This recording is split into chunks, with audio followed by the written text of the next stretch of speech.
Assalamualaikum warahmatullahi wabarakatuh. Baik lagi di video saya. Kali ini saya akan membahas mengenai produk branding nih. Jadi bagaimana membuat sebuah brand yang berada di pikiran konsumen. Oke. Nah, teman-teman di sini nanti akan tahu di video ini apa itu produk branding, kenapa harus melakukan produk branding, dan gimana sih ngebuat produk kita berada di dalam pikiran konsumen. Nah, produk branding itu apa sih? Jadi brand itu asal katanya dari to burn, membakar, gitu ya, membakar, to burn. Kenapa sih dinamakan brand to burn? Kenapa? Nah, jadi ada dua teori sih ya, asal usulnya kenapa dinamakan to burn. Yang pertama itu datangnya katanya asalnya itu berawal dari zamannya koboi. Nah, tahu kan waktu zamannya koboi itu ada stempel yang ditempel ke kuda, ke kulit kuda. Nah, stempel yang dibakar, tempel di dibakar, dimasukkan ke kulit kuda untuk menandai si kuda atau si sapi ini nih, di kulit sapi juga itu berasal dari peternakan yang mana. Tuh, makanya dinamakan to burn. Nah, teori yang kedua katanya kenapa sih dinamakan brand to burn itu ya, brand burn. Tuh, nah asal adalah dari waktu kerajaan-kerajaan Eropa. Pernah lihat film-film kerajaan di mana ketika mau stempel surat nih, kalau misalnya ada surat gitu, dia di stempel pakai lelehan karet. Nah, lelehan karet terus kemudian di stempel pakai stempel kerajaan. Nah, lelehan karet itu kan dibakar dulu ya, di cincin lilin gitu ya. Nah, kemudian dikasih stempel, bisa berupa cincin ataupun ada stempelnya. Kalau misalnya yang pernah lihat Kingdom of Heaven, nah di situ ada yang waktu dia stempelin si stempelnya ini gitu. Nah, makanya itu dibakar kan, to burn. Nah, asal katanya dari branding. Branding sendiri menurut American Marketing Association adalah nama, term, sign, tanda, simbol, atau desain, atau kombinasi dari kesemuanya yang bertujuan untuk mengidentifikasi barang dan jasa dari satu seller atau grup seller dan mendiferensiasi, membedakannya dari kompetitor. Itu menurut definisi dari American Marketing Association. Jadi ada nama, ada term, ada sign, dan segala yang ada untuk mendefinisikan dari satu seller ke seller lainnya. Itu yang dinamakan dengan brand. Nah, menurut saya sendiri, brand itu definisinya adalah keseluruhan proses untuk menciptakan persepsi akan value atau nilai suatu produk melalui berbagai elemen. Jadi ada 4 nih yang perlu digarisbawahi. Keseluruhan proses, ada proses untuk menciptakan persepsi akan suatu nilai atau suatu value. 3, value suatu produk melalui berbagai elemen. Ada 4 elemen. Ada poin proses, poin persepsi, ada poin value, dan ada poin elemen. Itu yang dinamakan dengan branding, gitu ya, dari saya pembelajaran. Nah, persepsi itu apa sih? Jadi persepsi itu jadi gini, bayangkan ketika teman-teman di sini membeli kopi Starling. Nah, kopi Starling itu persepsi yang ada di dalam pikiran orang adalah saya minum kopi. Saya minum kopi. Tetapi bayangkan ketika teman-teman membeli kopinya di Starbucks. Tadinya persepsinya saya minum kopi. Jadi berubah. Jadi ada suatu pemikiran lain ketika kita membeli Starbucks. Pemikiran adalah saya minum kopi ini agar terlihat keren. Saya minum kopi terbaik yang disajikan dengan pelayanan terbaik. Itu yang dinamakan dengan persepsi. Persepsi adalah apa yang ada di pikiran si konsumen gitu terhadap si produk kita. Tuh. Nah, kemudian persepsi lainnya gini. Ketika naik mobil dengan lambang yang segitiga ya, gitu ya. Nah, persepsinya jadi berubah, bukan hanya saya naik mobil, saya berkendara, bukan. Tetapi yang ada di pikiran kita sebagai konsumen adalah saya naik mobil ternyaman di dunia. Atau saya sebagai eksekutif muda harus naik mobil dengan logo seperti ini. Saya nggak mau kalau misalnya naik mobil yang pakai merek lainnya gitu. Nah, itu yang dinamakan dengan persepsi. Beda lagi. Kalau misalnya teman-teman naik mobil Jeep yang tadinya persepsinya adalah saya naik mobil menjadi saya naik mobil terkuat di dalam penjelajahan. Atau saya sebagai seorang yang suka petualangan harus naik mobil dengan logo ini. Oke, jadi persepsi itu kalau misalnya jualan produk, konsumen mendapatkan apa? Ya kan? Konsumen mendapatkan kopi, konsumen mendapatkan transportasi. Kalau dengan branding, ada persepsi yang diubah. Konsumen menjadi siapa? Oke, dengan branding, dengan adanya brand, dengan adanya merek, dengan adanya logo si Starbucks, konsumen yang tadinya konsumen mendapatkan kopi menjadi saya menjadi seorang yang keren dengan minum ini. Itu yang dinamakan dengan persepsi. Kemudian, poin berikutnya ada value. Ada value. Value adalah benefit atau manfaat yang didapatkan konsumen dari produk Anda. Benefit didapatkan dari fitur. Oke, fiturnya nih, misalnya fiturnya Starbucks, kopi Starbucks. Fiturnya adalah kopi yang berkualitas, adanya SOP pelayanan, adanya pemilihan tempat strategis, adanya pengaturan desain interior, adanya pengaturan musik, bahkan musik pun diatur. Itu fiturnya. Tapi itu nggak terlihat. Si fitur ini datang ke konsumen berupa benefit dari value, yaitu rasa yang lebih nikmat karena adanya kopi berkualitas, pelayanan yang terbaik karena sebenarnya ada SOP pelayanan fiturnya, mudah dijangkau karena adanya pemilihan tempat yang strategis, dan suasana yang nyaman karena adanya pengaturan desain interior dan pengaturan musik. Yang fitur lainnya, benefit dan fitur lainnya, kita coba contohkan dari BMW, Mercedes-Benz ya. Yang tadi sudah kita coba contohkan ya, Mercedes-Benz. Fiturnya teknologi penyetiran yang terkini misalnya, fitur keamanan standar Eropa. Benefit yang didapatkan atau value yang didapatkan oleh konsumen adalah adanya kenyamanan berkendara, keamanan berkendara. Oke. Nah, tadi poin berikutnya adalah adanya elemen, berbagai elemen, melalui berbagai elemen. Ada 3 elemen dari sebuah branding. Yang pertama, produk atau jasanya itu sendiri. Kemudian ada identitas. Oke, produk atau jasanya itu sendiri merupakan satu elemen dari branding itu. Jadi kalau nggak ada produk atau jasanya, ya nggak ada dong branding dong. Apa yang mau dijual? Apa yang mau disajikan? Apa yang mau dibuat pelayanan? Oke, tetapi yang membedakan antara branding dan jualan biasa adalah adanya identitas. Identitas, suatu produk atau jasa itu diberikan identitas. Adanya persona, ada nama merek, ada logo, ada warna, ada tagline, ada jingle. Dan kemudian dikatakan suatu branding adalah juga dengan memberikan value atau satisfaction atau kepuasan. Nah, berupa benefit. Benefitnya itu berupa gain creator atau jadi memberikan nilai tambah. Ada gain, ada manfaat yang diberikan. Ada pain remover. Ada penyelesaian masalah pain. Pain itu kesakitan dari konsumen. Apa kesakitan dari konsumen itu yang kita hilangkan dengan brand, dengan produk kita. Kemudian ada problem solver. Itu hampir mirip dengan pain remover dan gain creator. Nah, kenapa sih produk branding itu penting?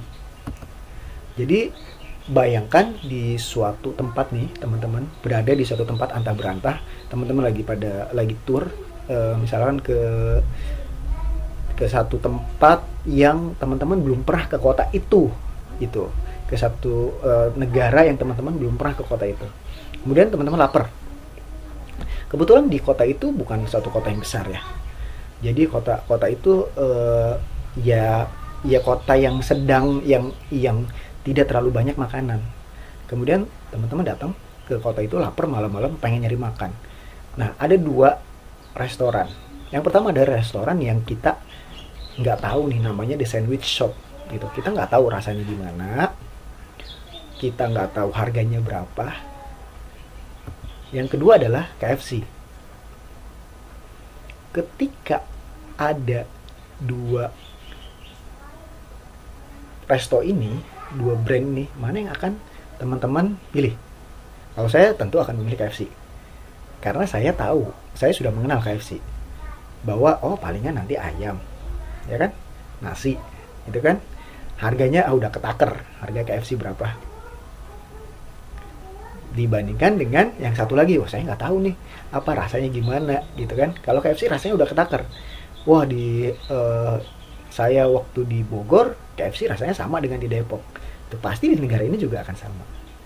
Nah, kenapa produk branding penting? Produk branding itu penting karena konsumen umumnya lebih memilih untuk menggunakan produk dan jasa dari suatu brand yang sudah di-branding dibandingkan brand yang brandingnya tidak sampai kepada kita. Oke? Jadi ini akan nanti meningkatkan penjualan. Nah, lalu pertanyaannya nih, tadi kan sudah ya elemennya. Lalu ada proses nih. Gimana caranya menjadi brand yang dipikirkan oleh konsumen? Nah, yang pertama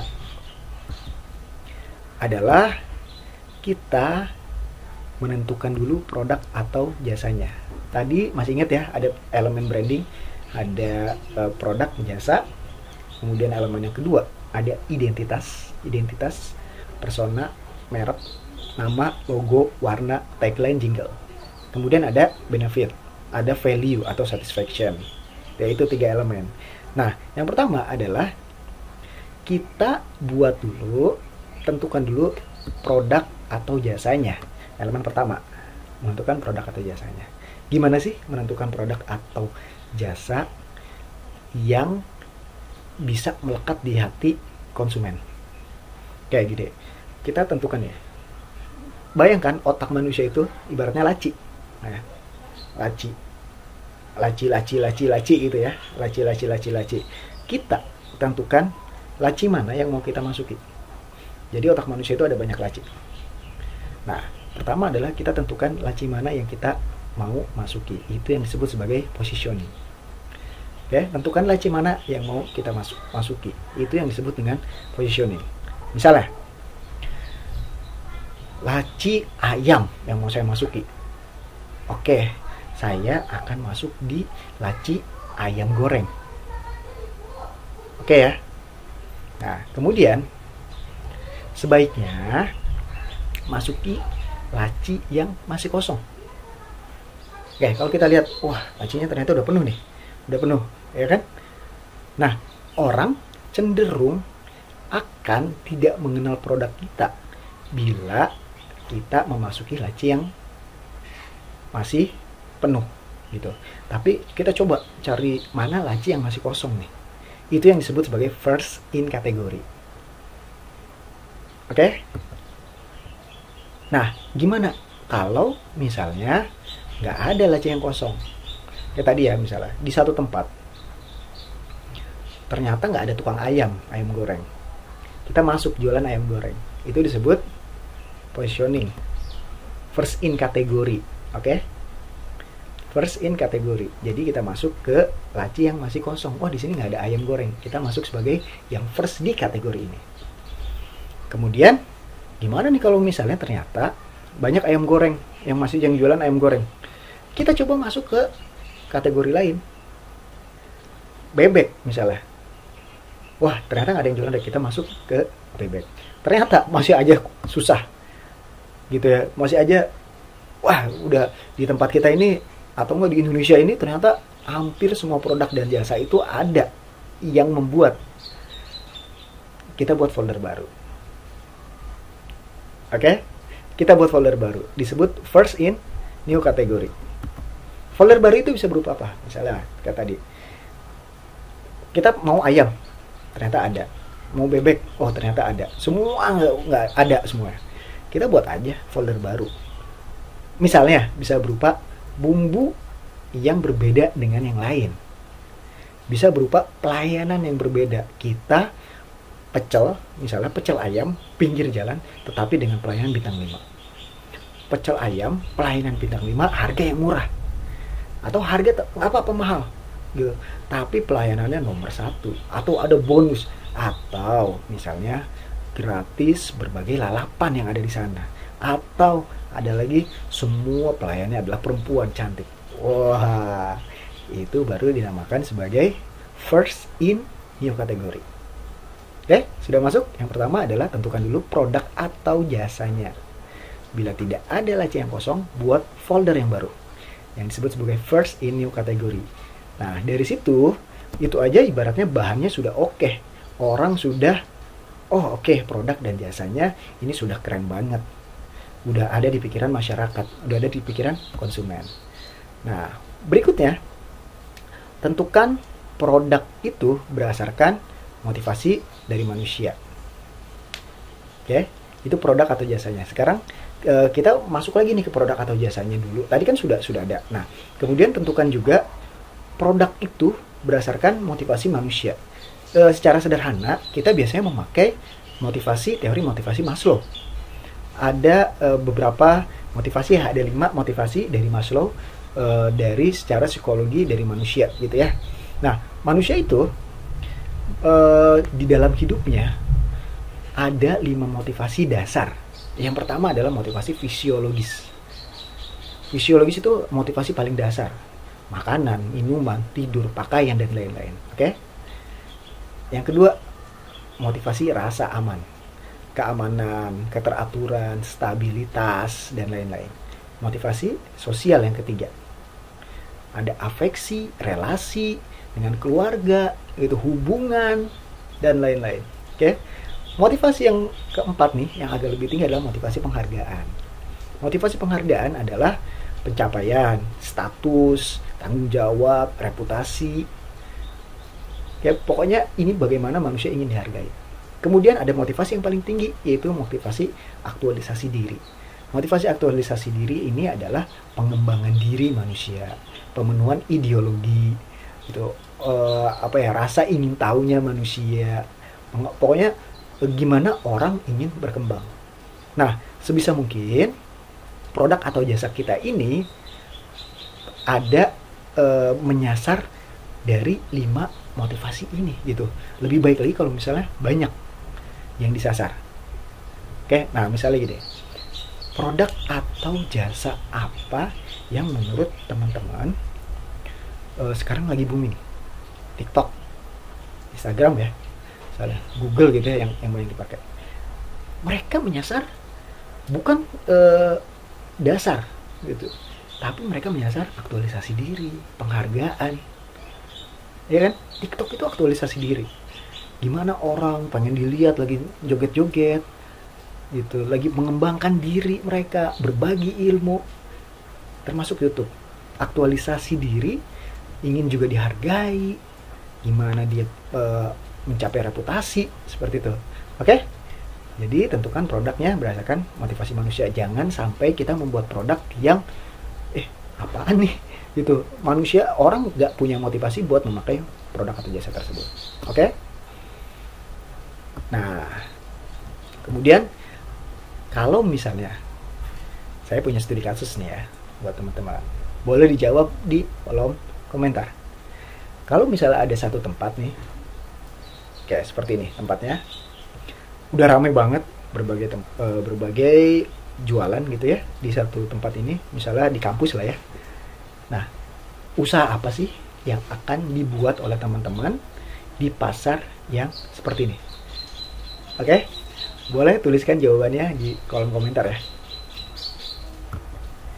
Nah, kemudian gimana cara untuk berada di top of mind manusia? Yang kedua adalah tentukan value atau satisfaction-nya.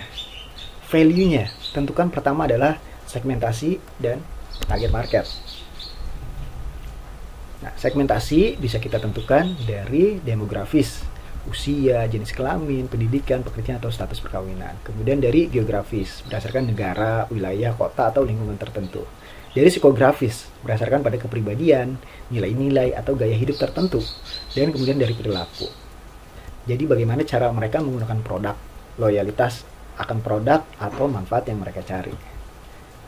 Nah, ada yang namanya value proposition canvas. Value proposition canvas ini tadi yang penting tuh yang pertama itu kita tentukan segmentasi dan targetingnya dulu ya. Gitu ya. Setelah itu kita coret-coret nih. Ini value proposition canvas ini bentuknya seperti ini. Jadi ada namanya value proposition canvas ini kita gambar seperti ini ya. Ada gains, ada pains, ada customer jobs. Kita tentukan dulu gains yang diharapkan oleh segmentasi kita apa, oleh target market kita apa. Boleh lakukan survei. Kira-kira nih menurut segmentasi target market kita, mereka tuh senang kalau misalnya apa sih? Itu adalah gains. Mereka senang kalau misalnya mendapatkan apa dari produk yang sudah ditentukan ini. Misalnya tadi ayam. Oke, gainsnya apa mereka terhadap ayam? Oh, ternyata mereka ingin rasa yang enak, sambal yang pedas. Kemudian deskripsikan painsnya apa? Painsnya apa? Jadi apa bad outcomes, apa kesulitan konsumen dalam mendapatkan atau dalam mengkonsumsi si produk ini.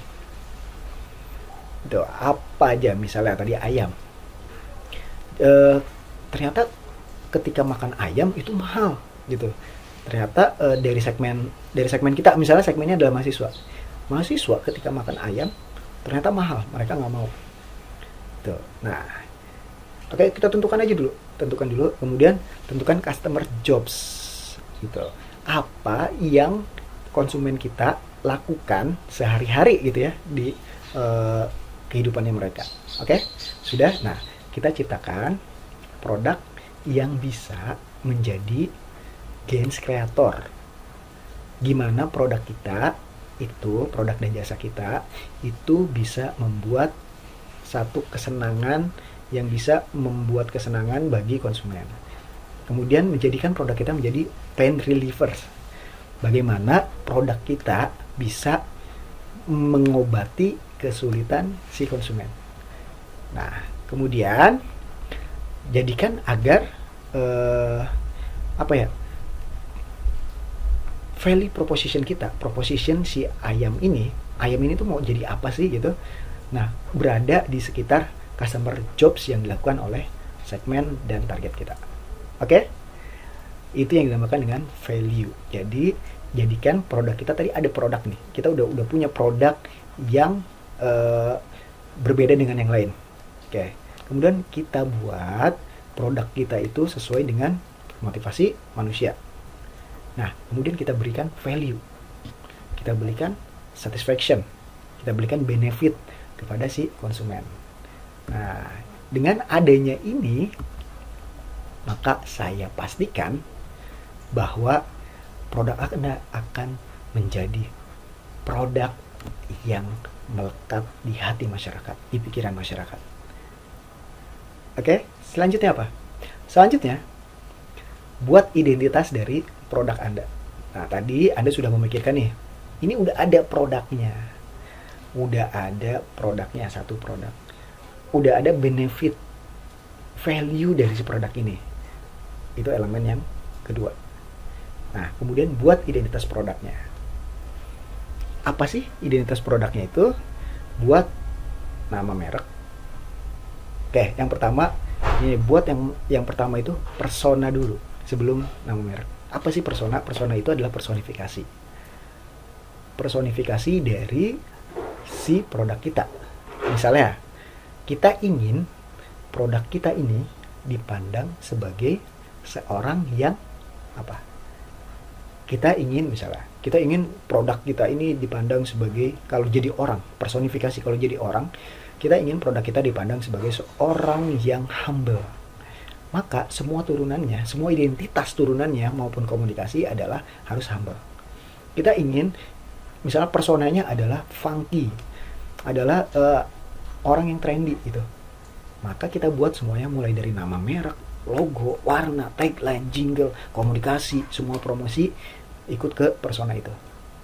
Gitu, harus dibuat jadi orang yang trendy. Atau kita misalnya buat personanya menjadi persona, kalau jadi orang, dia adalah seorang yang jadul tapi disukai. Menjadi seorang ayah gitu atau ibu. Nah, maka nggak mungkin dong nama mereknya nama merek yang trendy banget, tapi kita buat jadi nama yang tradisional, yang misalnya apa ya, kebudayaan Sunda, yang budaya Sunda misalnya seperti itu. Logonya juga akan mengikuti, warnanya juga nggak mungkin yang warnanya mencolok banget gitu. Tagline, kalau misalnya ada tagline, dan semua komunikasi mulai dari penyebutan nama dan lain-lain itu semua disamakan dengan persona. Oke? Nah, kemudian setelah identitas brand ini, persona itu dibuat, buat yang lain. Nama merek, buat logo, buat warna gitu. Kenapa? Itu untuk membedakan antara brand Anda, produk atau jasa Anda dengan yang lain. Nggak mungkin dong kalau misalnya produk Anda udah juara, value-nya udah juara. Orang nyebutnya susah. Makan di ayam goreng anu yuk, makan ayam gorengnya itu tuh yang enak. Apaan ayam gorengnya gitu?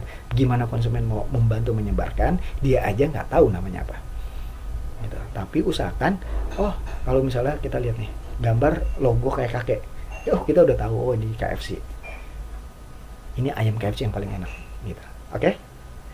Buat identitas dari brand. Nah, setelah ketiga elemen ini ada produk atau jasa, identitas, dan value, maka brand Anda siap diluncurkan. Gimana meluncurkannya? Ini yang dinamakan dengan brand buildingnya atau marketing activitiesnya. Tadi brandnya sudah, jadi brand itu sebenarnya yang kita lihat ada ini sebenarnya adalah puncak dari gunung es. Di dalamnya ada marketing activities yang sangat besar.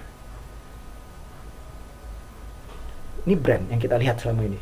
Ternyata di belakangnya itu ada brand activities. Nah, setelah tadi tugas kita adalah membuat sebuah brand, membuat brand yang bisa ada di hati masyarakat ketika diluncurkan. Sekarang saatnya peluncurannya. Saatnya kita mengkomunikasikan brand kita. Cara kita mengkomunikasikan brand kita, ingat 3 ya. Kita harus punya stopping power, kita harus punya striking power, yang ketiga adalah kita harus punya sticking power. Apa aja itu?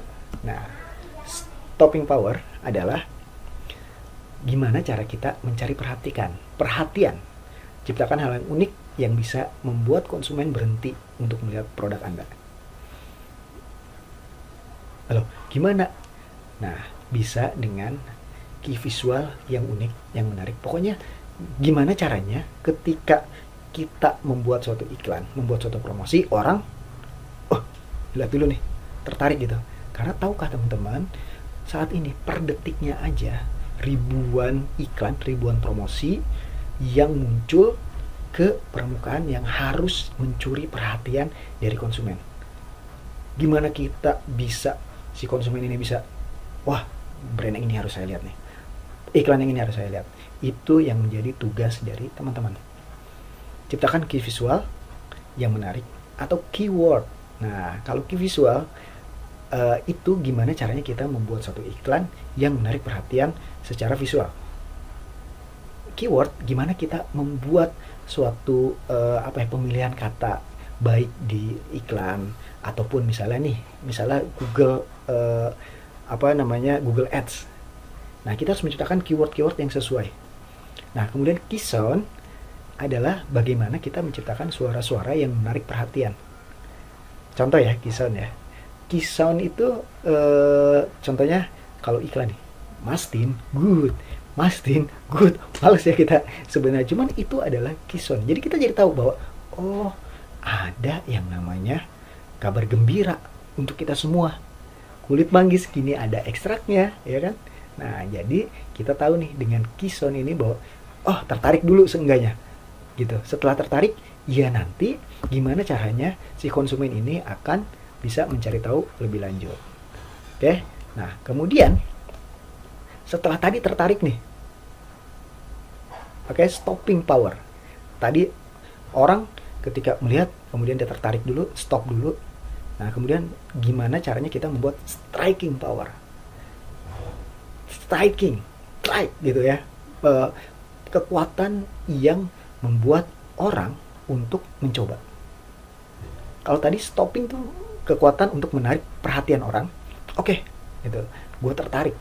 Tapi itu aja nggak cukup. Orang bisa jadi beralih ketika melihat penawaran berikutnya itu tidak menjanjikan. Orang nggak mau mencoba. Ah, udah iklan doang, tapi nggak mau membeli. Oke? Nah, gimana caranya membuat konsumen untuk mencoba? Buat promosi yang menjanjikan, buat promises atau janji, dan buat psikologi push. Oke? Nah, promosi adalah misalnya gratis ongkir, gitu ya. Kalau kita lihat di berbagai marketplace itu di awal-awal dia selalu memberikan gratis ongkir. Siapa yang nggak mau coba? Ya kan? Gratis ongkir. Nah, itu yang disebut dengan striking power. Gimana orang mau mencoba dulu? Gimana caranya dulu Gojek kita lihat selalu ngasih diskon, gitu ya. Orang mau coba dulu. Setelah coba, nanti orang akan kebiasaan. Oke, nanti akan masuk ke yang berikutnya adalah sticking. Nah, promosi, terus kemudian kita memberikan janji atau promises, misalnya jaminan kepuasan konsumen 100%, gitu ya. Atau di beberapa hypermarket, di beberapa supermarket itu jaminan uang kembali kalau misalnya 3 kali lipat kalau misalnya ada yang lebih murah dari harga kami. Nah, itu adalah suatu promises. Berikan janji kepada konsumen. Jangan bayar kalau nggak enak. Jangan balik lagi kalau nggak enak. Itu tahu-tahu beneran nggak balik lagi. Nah, tapi itu gimana kita menentukan bahwa promises kita tuh udah pasti dicoba sama orang. Nah, kita kan udah membuat si produk atau jasanya ini nih dengan 3 elemen tadi nih. Gitu. Kita udah harusnya percaya diri bahwa produk dan jasa kita sudah sesuai dengan si konsumen. Gitu. Jadi promise apapun janji kita pasti akan lebih baik dibandingkan kompetitor. Oke? Nah, yang berikutnya adalah kita coba pakai psikologi push. Psikologi push misalnya ya. Kita coba berbagai cara efek psikologis yang membuat orang mau mencoba. Misalnya di kopi ya, misalnya di kedai kopi. Nah, di kedai kopi saya tidak pernah membiarkan ruangan luar itu, meja-meja di luar itu kosong. Selalu harus ada orang. Walaupun itu misalnya pas lagi kosong-kosongnya harus ada misalnya karyawan saya 2, yang 1 duduk bawa cangkir. Jadi ibaratkan kayak konsumen. Jadi orang yang lalu lalang, yang lewat gitu, dia kan, wah ternyata ini selalu ada konsumennya, pasti enak. Gitu ya. Nah, kita coba pikirkan psikologi push seperti apa yang bisa membuat orang untuk mencoba di produk atau jasa kita. Nah, kemudian yang berikutnya nih, ada sticking power. Buat konsumen menjadi setia. Adalah kekuatan yang membuat orang setelah mencoba, dia jadi setia. Gimana caranya? Hanya satu. Satisfaction atau kepuasan. Oke, buat produk kita itu memuaskan bagi si konsumen. Ketika orang sudah mencoba, dia akan merasa puas dan itu sudah pasti akan kembali lagi. Oke, demikian mengenai branding dan bagaimana caranya membangun branding bagi usaha kita yang menjadi top of mind di pikiran konsumen kita.